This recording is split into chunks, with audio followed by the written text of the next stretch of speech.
안녕하세요, 한쌤입니다. 주가는 큰 변화 없이 계속 꿀렁꿀렁 하고 있습니다. 그죠? 뭐 반등에 대한 이야기도 드리고 반등 이후에 또 조정에 대한 얘기도 드리고 참 재미없는 시장이죠. 한동안 계속 이렇게 흘러갈 것 같아요. 그리고 나서 초세 이탈의 시점이 다가오고 있잖아요. 그렇지만 그러니까 여러분들은 좀 이제 이럴 때는 계속 긴장하고 계시고요. 그냥 바나나 당겨두시는 거 괜찮습니다. 계속 저는 일부를 들고 있을 거예요. 그리고 요번에 제가 이제 리딩광의 시황을 드리면서 좀 어긋나갔던 이야기들도 같이 좀 해드릴 수 있도록 하겠습니다. 저 또 버스탱님 뉴스 감사합니다. 이거 좀 읽어봐야 될 것 같습니다. 네. 아이고. 달러당 위안화 가치가 이제 많이 떨어졌죠. 중국은 지금 금리를 안 올리고 있어요. 그래서 떨어질 수밖에 없는 거지. 한국보다는 중국 돈이 더 아직도 고평가를 받고 있는 그런 상태입니다. 그래서 얘네들이 이제 경제 성장률도 지금 개판이 났고요. 원래 5%에서 2.8%로 지금 옛날에 우리 한국에 좀 잘 나갈 때 선진국 수준밖에 안 되는 거거든요. 중국이. 그래서 그렇게 된 상태고. 그래서 이제 중국은 아마 리빌딩이 이루어져야 될 겁니다. 근데 이제 쏠려준 것 중에서 또 생각나는 게 있습니다. 제가 환율이 떨어질 거라고 말씀드렸잖아요. 그죠? 달러 환율이 분명히 떨어질 수밖에 없다라는 말씀드렸는데, 요게 조금 변수가 될 수 있을 것 같아요. 제가 망각하고 있었는데, 그래서 올려주셔가지고 감사합니다. 중국이 달러를 오지게 많이 가지고 있습니다. 정말로 엄청 많이 가지고 있어요. 그래서 과거에 이제 미국이 이제 소련을 흔들어서 이제 분열을 시켰던 방법이 돈으로 공격을 했었거든요.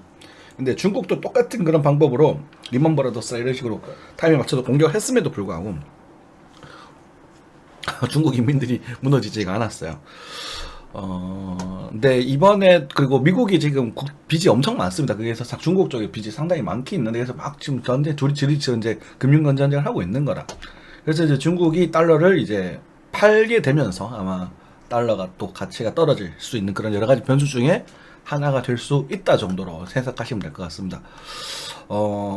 굳이 이게 원인이라서 무조건 그렇게 된다고는 할 수는 없겠지만, 그 여러 가지 이제 이유들 중에 이것도 포함이 될 것이다. 이렇게 이해하시면 되겠고요. 그냥 단순하게 돈이 줄어든 시장 속에서 달러에만 돈이 이렇게 모였다면, 그죠? 이게 나중에 이렇게 평탄화가 될 수밖에 없습니다. 이런 식으로. 그죠?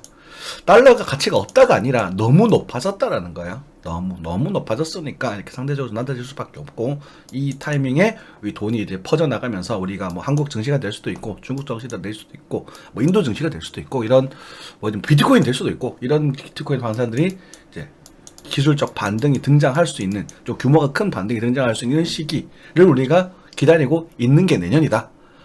하지만 이 전체적인 풀은요, 예전에 이제 이렇게 높은데 풀이 이렇게 있다가 이렇게 풀이 있었던 게 이렇게 줄어든 건 사실이에요. 그래서 양적 완화가 이루어지면서 막 경기가 막 부양되면서 이렇게 올라가는 시기는 아직 멀었습니다. 꽤 오래 기다리셔야 될 거예요, 그거는. 그래서 어쨌든 그런 규모를 이해하시면 될 것 같습니다. 그래서 변수 한번 체크해 보실 만한 부분인 것 같아서 네, 고맙고요. 네. 바이오주는 제가 건들지 말아달라고 말씀드렸습니다. 그죠? 네. 인터넷 연결이 안 된다고? 왜 안 되죠? 그렇대요, 네. 인플레 충족 못한 현대기아자 때 안 된다고요? 왜? 이거 좀 갑자기 이상해졌네?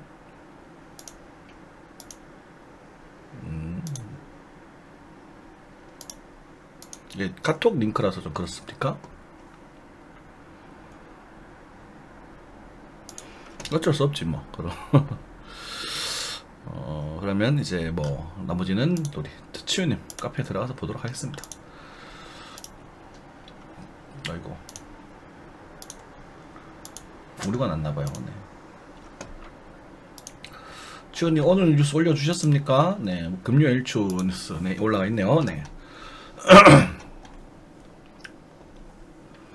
자, 물가, 경기, 환율 사이에서 오락가락하고 있다. 중앙은행 시장의 혼란을 부추긴다. 뭐, 그걸 부추길 게 어디 있습니까?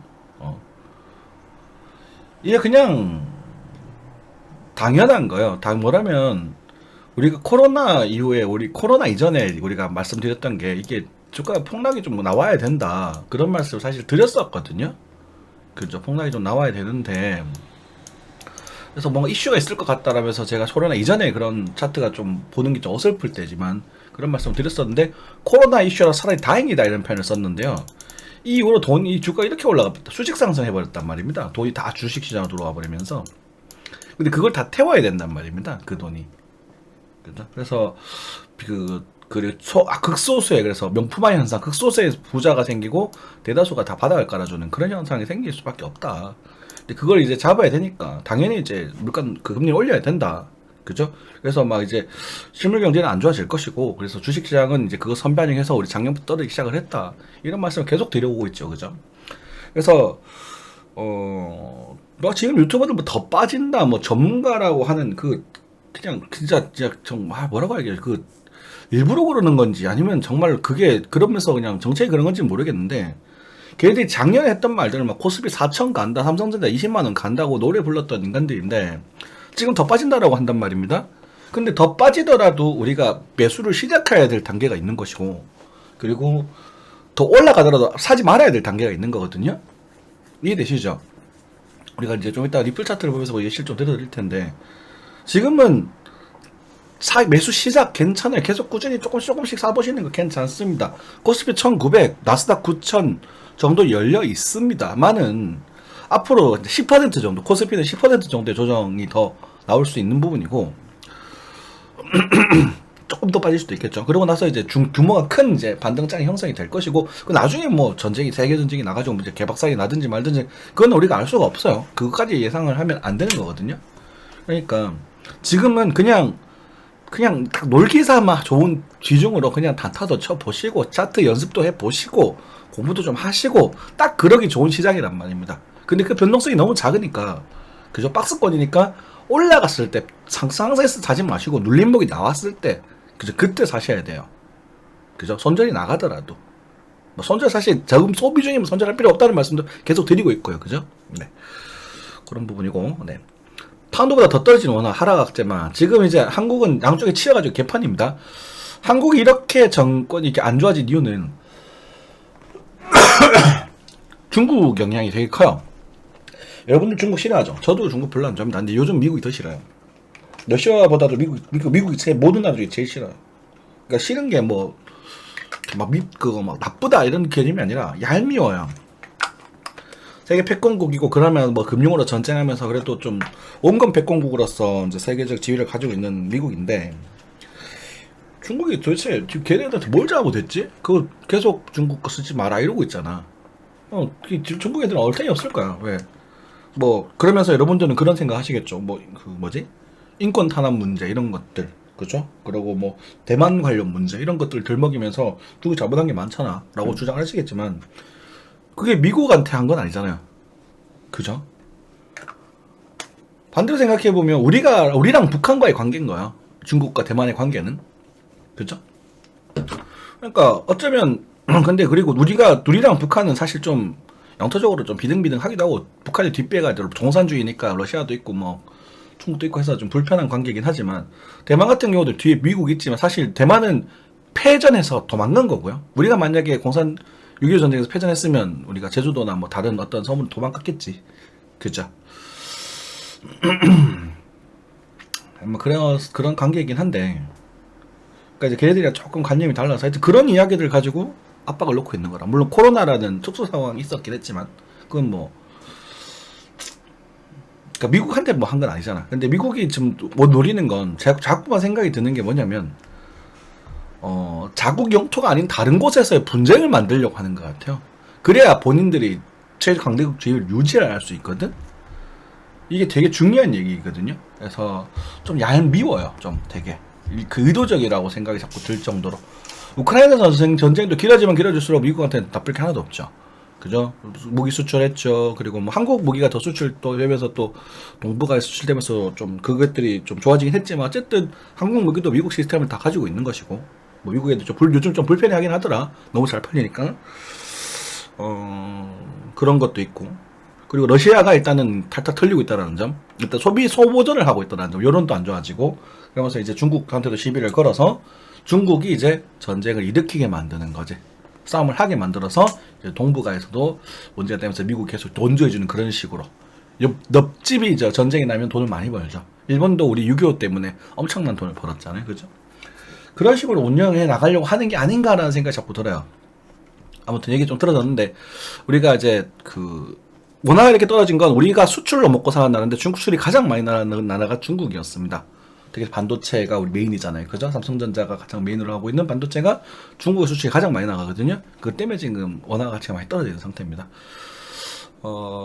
수습이 돼야 되겠죠. 이제 더 이상 나빠질 건 없는 거. 이미 지금 수출 안 나고 있는 그런 상태고, 좀 개탄 상태인데, 뭐, 동북아나 이런 데서 풀리게 되면 이제는, 점점 나아질 겁니다. 걱정하지 마셔도 되고요. 환전 수수료 빵원 갓달러 팝니다. 달러 판다고요? 출연한다. 자, 그죠? 달러 사시면 안 돼요, 지금은. 네. 이런 것들도 나오고 있고, 전세대출 못 갚는 세입자 알고 보니 절반이 2030. 말씀드렸던 부분입니다. 그죠?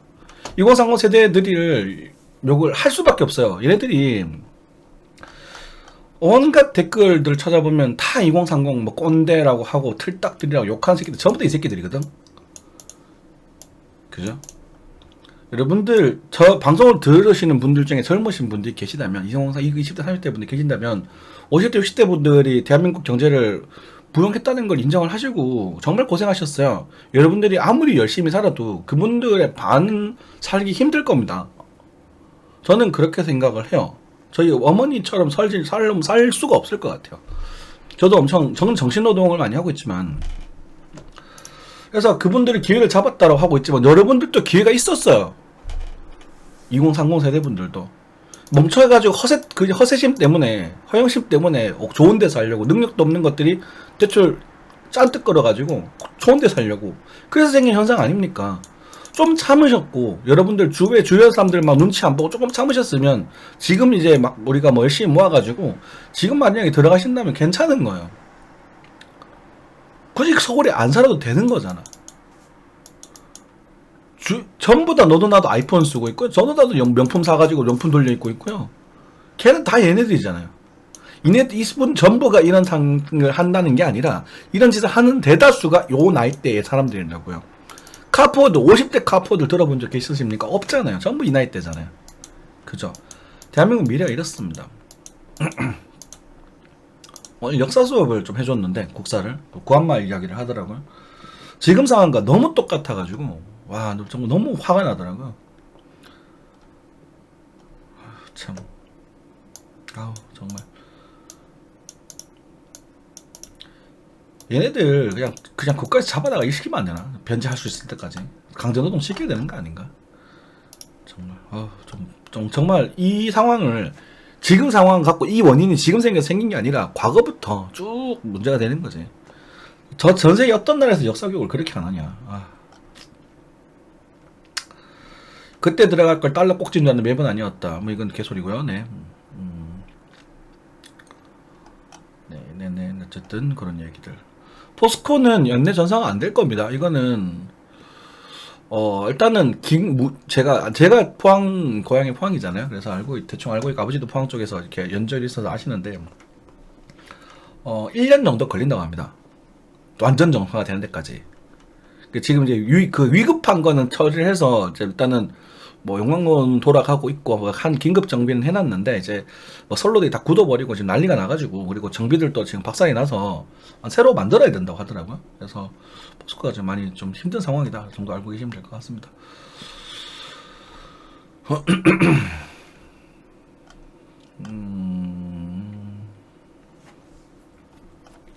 그래요. 네. 자, 그래요. 뭐 아파트는요, 내년에 사시면 돼요. 네. 그냥 다운하게 말씀드릴게요. 내년 완전 말이나 24년 초반에 사시면 돼요. 네, 그때 사시면 금리도 어느 정도 줄어들 거고요. 그때는 지금 막 엄청 비싸잖아요. 이자가. 그게 조금 안정이 될 거고요. 그리고 가격도 좀 많이 싸져가지고 사시면 되고요. 그럼 나중에 또 살짝 오르면 팔고 하셔도 괜찮을 겁니다.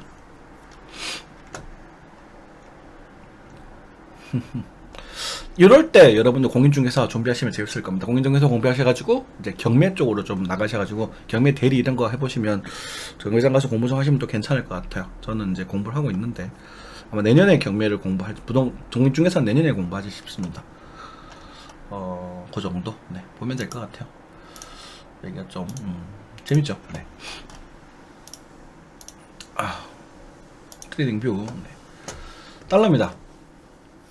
달러는 빠지다가 반등하고 지금 박스권에 머물러 있습니다. 역시나 아직까지는 뭐 확 밀어주는 그런 흐름 나오지 않고 있네요. 지난번 시황에서 요렇게 살짝 반등을 하고 이렇게 빠지는 그림을 한번 기대해 보자라고 말씀드렸는데 반등을 강하게 하면서 일단은 또 수렴하는 형태로 바뀌었습니다. 그죠? 일단 고점을 낮추고 있고 저점도 아직 낮추지는 못했던 그런 상황이죠. 그래서 수렴 형태라고 보시면 될 것 같고요. 수렴이 나오게 되면 보통은 한 번 정도 더 들어 올리는 경우가 좀 많습니다. 방향으로 좀 이게 이렇게 제가 시황을 드렸지만 아직 한 번 정도는 더 올라갈 가능성이 좀 있거든요.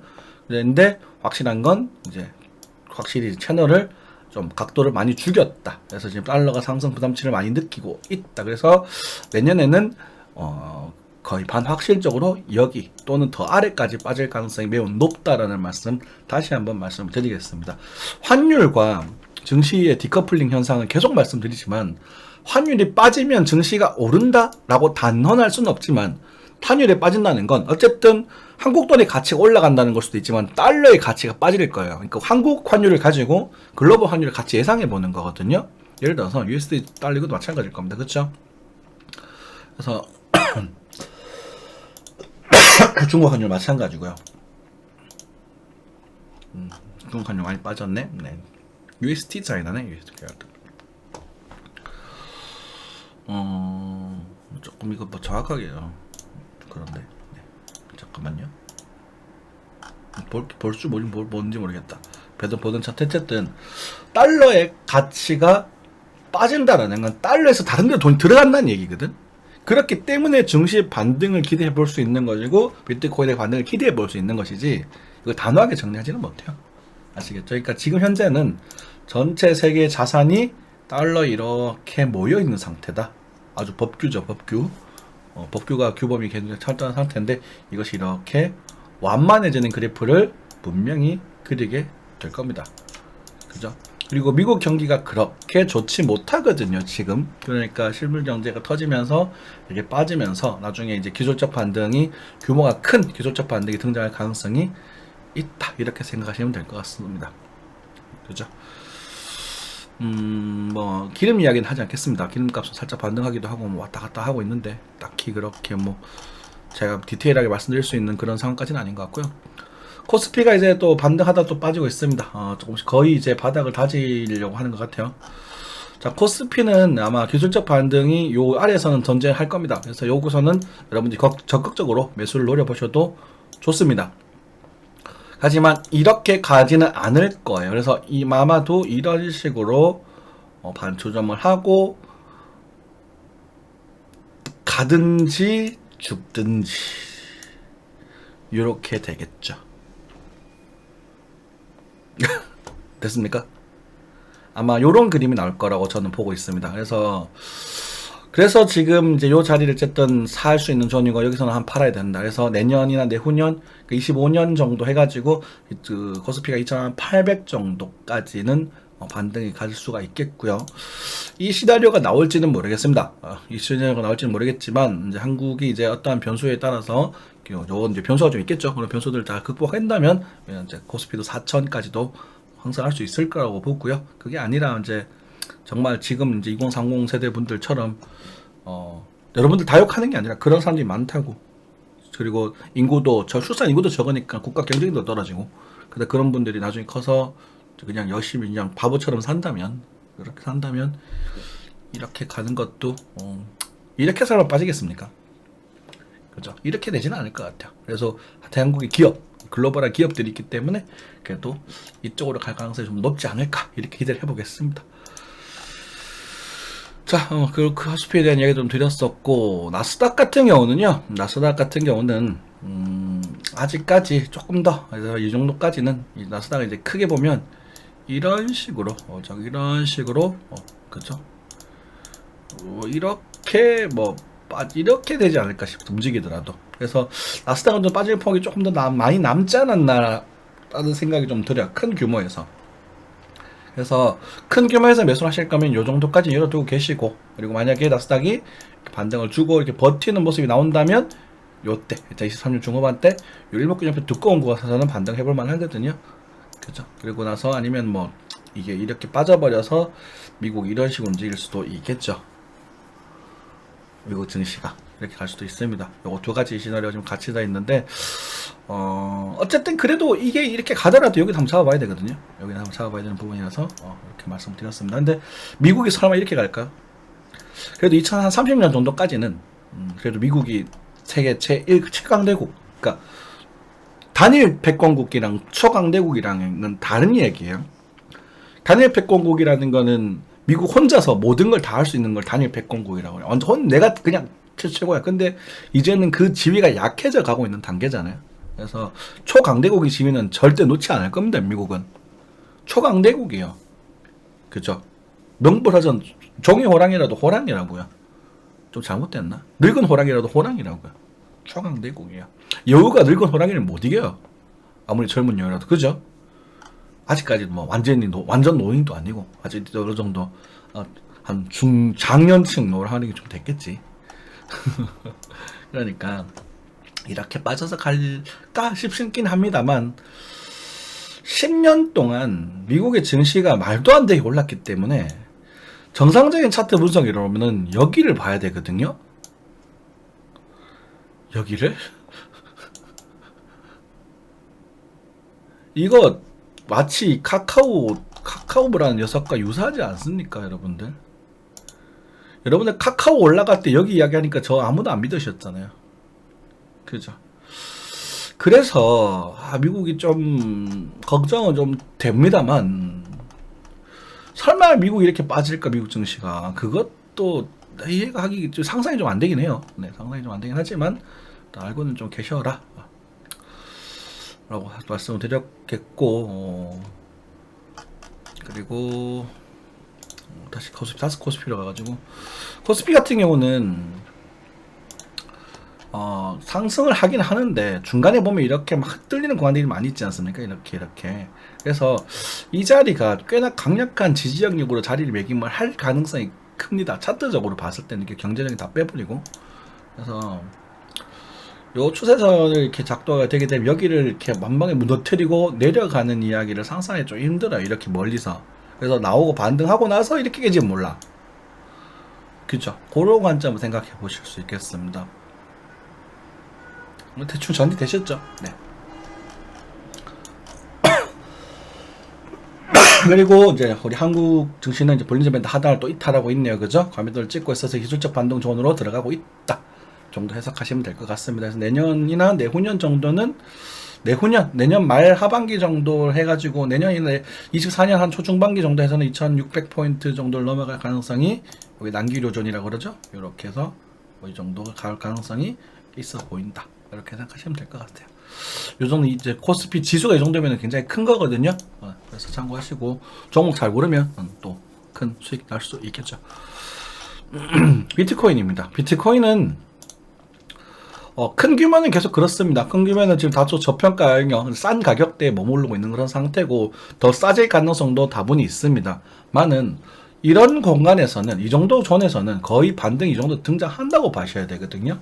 이 시간의 문제입니다. 그래서 더 빠질 가능성도 크고요, 올라갈 가능성도 크고요. 그래서 이 반등을 보고 있는 사람들은 여기서는 계속 조금씩 담아보시고, 적당히 담아두시고 여기서는 담으시면 됩니다. 그게 그냥 제가 갖고 있는 시장이 전체예요. 근데 지금 작은 걸 자꾸 보려고 하니까 여러분들에게 말 좀 새는 건데, 그게 전체예요. 그리고 나서 반등하고 나서 이렇게 빠질지 아니면은 뭐 이런 식으로 땅바닥을 찍고 다시 들어서 뭐 이렇게 막 흔들릴지는 모르는 이야기입니다.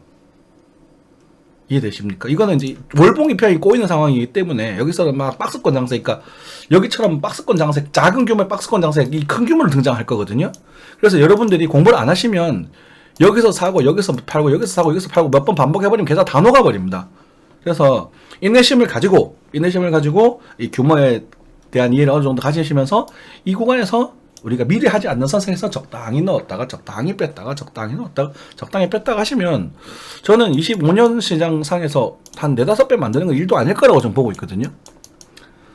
두고 보시면 될 겁니다. 제가 25년에 목표가 있습니다. 여러분들 지금 저랑 같이 방송을 보시는 분들, 저는 뭐 그 막 몇백억 벌었다고 자랑하고 광고하고 인포 레퍼럴 받고 이러진 않거든요.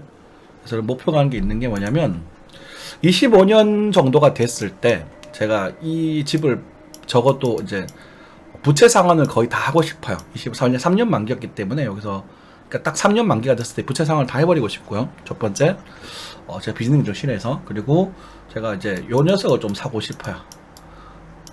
차를. 그래서 신차는 아니고 이제 요 지금 이번에 사온 신형을 25년 정도 해가지고 요 녀석으로 차를 바꾸고 그때 한 6-7천만 되지 않을까 제 생각인데 녀석을 좀 바꾸고 싶어요. 요게 거의 이루어지거나 반 정도는 이루어지거나 하는지 한번 보십시오. 저는 이루어질 수 있다고 보거든요. 이 정도 규모면 충분히 가능하다고 판단을 하고 있어서 지금 제가 돌리는 금액이 1,500 정도 된다고 말씀드렸죠? 그죠? 1,500 정도 된다고 말씀드렸고 요 녀석이 한 1억을 넘어가는지 한번 보시면 될 것 같습니다. 그죠? 다른 쪽의 수입은 이제 저축을 하고 있으니까. 자, 어쨌든 그렇게 저장을 잡고 있다 이렇게 이해하시면 되겠고 또 주봉 봐셔서도 역시나 저평가 국면에서 지금 거래 살짝 들어왔거든. 그러니까 지금 디센딩 트라이앵글이라고 해서 원료 파동의 하방수렴에 대한 이야기가 있는데 하방성으로 들어줄 것인가 아니면은 이게 이런 식으로 해서 뭐 이렇게 엔딩 달관을 만들어 주면 이렇게 해서 엔딩을 만들고 들어 올릴 것인가라는 부분이 되게 궁금해요. 이렇게 가도 나 이상할 게 없어요. 근데 이렇게 가면 오히려 땡큐거든요. 이러면 제가 이제 연료 파동을 카운팅 한 대로 흘러가는 거기 때문에. 그래서 연료 파동을 과거에 이제 카운팅 했을 때 이렇게 카운팅 했다 말씀드렸죠. 그렇죠. 그래서 어쨌든 지금 요 추세에서는 끝자락에 도달하고 있어서 끝자락에서 한번 들어주고 이렇게 빠져서 가서 연료 파동을 이렇게 만들지 않을까. 이렇게 만들고 주고 이렇게 가서 이런 식으로 가면 되게 예쁘지 않을까라는 기대를 좀 하고 있습니다. 그래서 하여튼 그 정도 이렇게 등장을 하고 있는 부분이고 지금 여기서부터는 수급이 조금씩 들어오고 있다. 거래가 조금씩 들어오고 있다. 과거 여기보다 거래가 조금씩 들어오고 있다는 점 계속 강조해서 말씀드리겠습니다. 하지만 우리가 이제 침체의 상과 이제 그런 매집의 장세 속에서 우리가 상승하기 위한 이런 모습까지는 아직 등장을 하고 있지는 않아요. 그러니까 여기처럼 이런 흐름이 등장해야 됩니다. 아주 이상적인 모습이죠. 여기처럼 이렇게 모습 등장해야 돼. 그렇게까지는 아니고 여기에 가까운 모습이 좀 등장하고 있는 모습이야. 자, 그 정도 말씀드리겠습니다. 자, 리플입니다. 리플을 가지고 여러분들에게 좀 말씀을 드리고 싶어요. 리플은 제가 시황했던 그대로 좀 흘러가고 있는 부분이라서 그래서 제가 옛날에 리 박사라는 얘기를 좀 들었거든요. 자, 그러면서 그런 말 하시겠지. 680원에서 다 팔라며. 근데 어떻게 흘러가라고 말을 하냐. 지금 더 올랐는데. 이렇게 말씀하실 수 있겠지만, 여러분들이 생각해 보실 게, 요게 이제 일봉이 아니라, 월봉이면 어떻게 될 것 같아요? 이 규모가? 일봉상에서도 780원에서, 800원 잡읍시다, 대충. 800원에서 600원이 됐습니다. 25%가 빠졌어요. 대충. 그러면은 이게 주봉이나 월봉이면 규모가 엄청 크겠죠. 여기 사가지고 감당하실 수 있겠어요? 여기 산 사람 되게 많은데. 그죠? 그래서 눌림목을 잡으셔야 된다는 말입니다.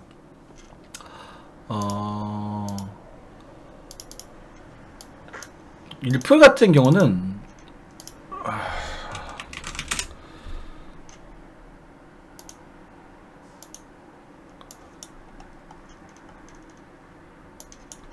제가 580 전후에서 안 오면 말고 하다가 24일날 수정해서 620이라는 얘기를 드렸습니다.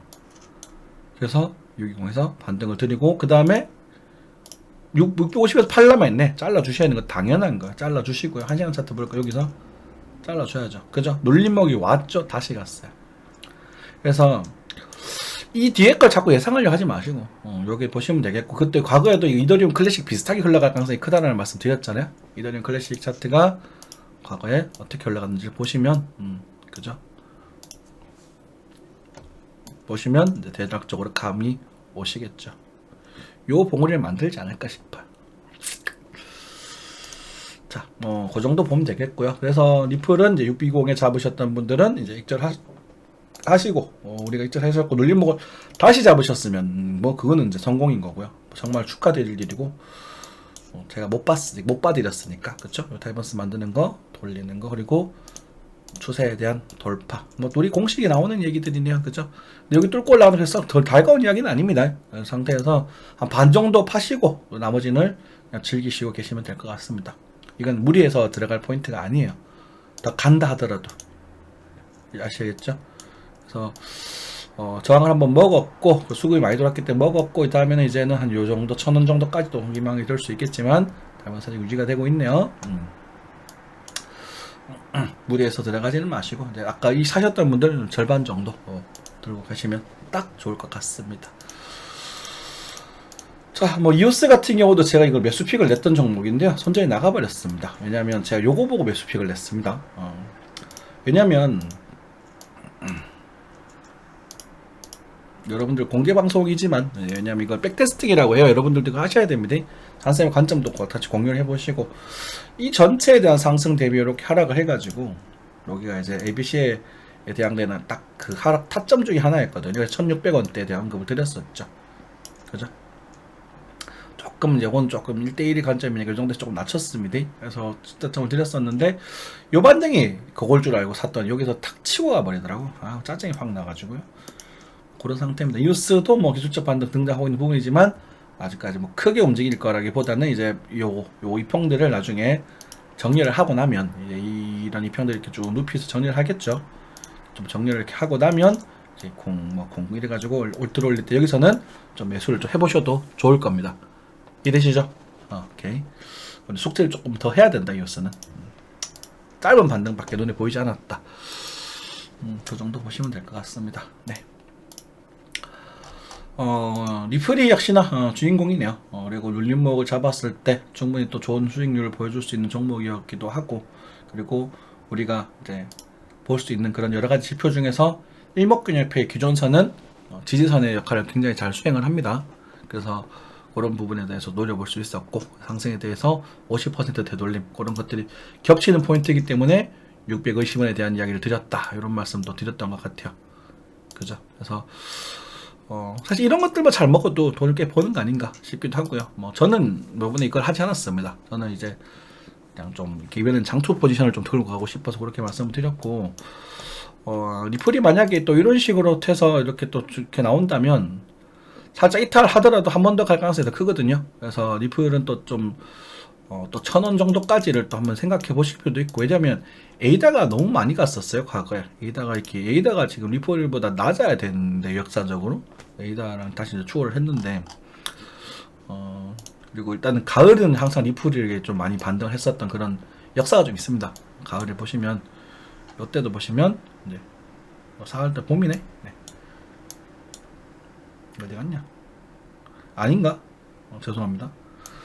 그 컨퍼런스가 있을 때 그때도 이렇게 쏘았죠, 그죠? 이런 부분들이 있었었는데, 아니네, 딱히 그렇진 않네요. 이번에 이제 리플이 어쨌든 요 가격대에 굉장히 매집이 많이 들어오게 되면서 리플은 또 매력적인 흐름이 되고, 장투를 하시려고 하신다면 이제는 400원을 이탈하면 조금 곤란할 것 같아요. 그래서 장투하시는 분들도 뭐 그냥 여기 가격 비하면 천천히 모아가 보셔도 좋고, 그리고 뭐 물려 있으신 분들은 기대해 보셔도 좋고, 이 정도 수급이면 이걸 정말 운이 좋으면 이제 10,000원을 갈 수도 있는 그런 흐름이 돼버려서 꿀렁꿀렁거리겠지만, 그래서 수급 형태로는 그렇게 돼버려가지고 리플은 이제 떠나 보내줘야 될 것 같습니다.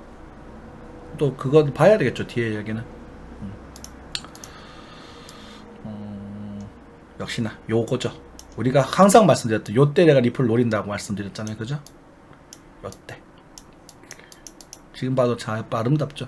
여러분이 노릴 때 요때입니다. 저는 그래서 이렇게 돼버려서 안 노리고요. 저는 선을 좀 보더라도, 또 그런 그림을 그리고 있는 친구들이 있습니다. 보여드릴까? 네, 그런 그림을 그리고 있는 친구들이 다소 약하지만 여기 있거든요. 그죠? 이거 지금 이거 달러 원화라서 그렇고, 달러 이렇게 됩니다. 달러 이렇게 됩니다. 이렇게. 그래서 이런 친구들이 있어서 얘네들이 그렇게 가주기를 기대하는 게 더 낫지 않나 싶고요. 그래서 리플이 한번 선도주를 해가지고 또 비트코인들도 한번 반등장을 열어주면 좋겠다라는 생각은 좀 드네요. 이게 좀 횡설수설됐습니다만 여러분들 투자에 항상 도움되시고 힘찬 투자하시기 바라겠습니다. 작은 것에 일희일비 하지 말자. 지금은 인내심을 가지고 기다려야 될 때다. 끝. 감사합니다.